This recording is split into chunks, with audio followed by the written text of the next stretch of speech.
የሀገራችንን የተከበሩ ጅንኑ ጎጃሜ ቪዲዮ የጫናችሁ ፕሊስ አንሱ። እንግዲህ ወርቁ አይተነው ሄለንን ልኳ ያስገባት ይመስላል። እንደ ሀገራችን ድንጋይ እዚህ ላይ አርገናል። ይቅርታና የምትለምነው ድንጋይ የለም። ኢሮፕን ያሉት ምን ላድርግ እስቲ ቤት ያፈራው ይሄው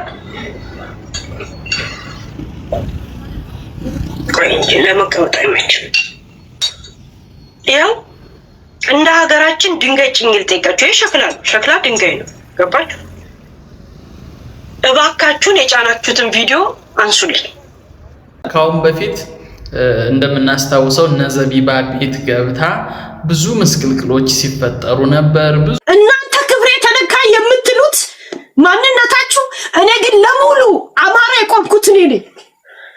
ቆይተይ ማውራት ፈልጋለሁ፣ ችግር የለም። ምናልባት እሱ ጋር ተመሳሳይ ሪስፖንስ ይጠብቀኛል ስትል በተቃራኒው ትንሽ ከበድ ያለ ቡጢ የሚመስል ነገር ነው አልቅሳ እንግዲህ ድንጋይ የለም ብላ ድንጋይ የሚመስል ነገር ተሸክማ ይቅርታ እየጠየቀች ነው።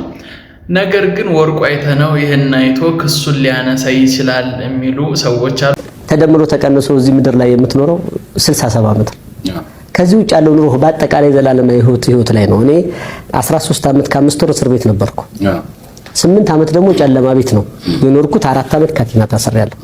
8 ዓመት ጨለማ ቤት እየሆንኩ የኔ ሃይምሮ ተቀይሯል። ለምንድን ነው? ኖበዲ ነው፣ ምንም ነገር የለም። በቃ እዛ ውስጥ ያለው እግዚአብሔር እናንተ ብቻ ናችሁ። ያ የምትወዳቸው ጓደኞች እንሞትላናል ያሉ ከቤተሰቦች ውጭ ሁሉም እንደጉም ተነዋል።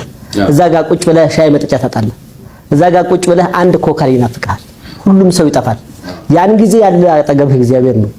ስትሞትም ለካ ንብረትህም አያገለግልህም።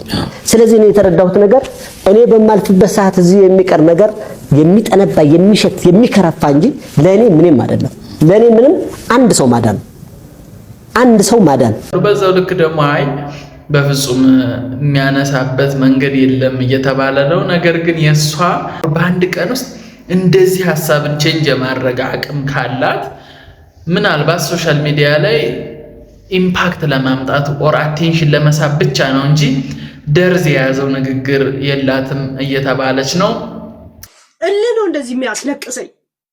እኔ በባህር የመጣው ሰው ነኝ። ምን የመሰለ ቤተሰብ አለኝ። እኔ ሐረር ላይ ሙሉ ሐረር የኔ ቤተሰብ ነው። በቀጣይ በአዲስ የቁም ነገር ቪዲዮ መለሳለሁ። ቤቴን ሰብስክራይብ ማድረግ እንዳትረሱ። እስከ ቀጣይ ቪዲዮ ቴንኪው።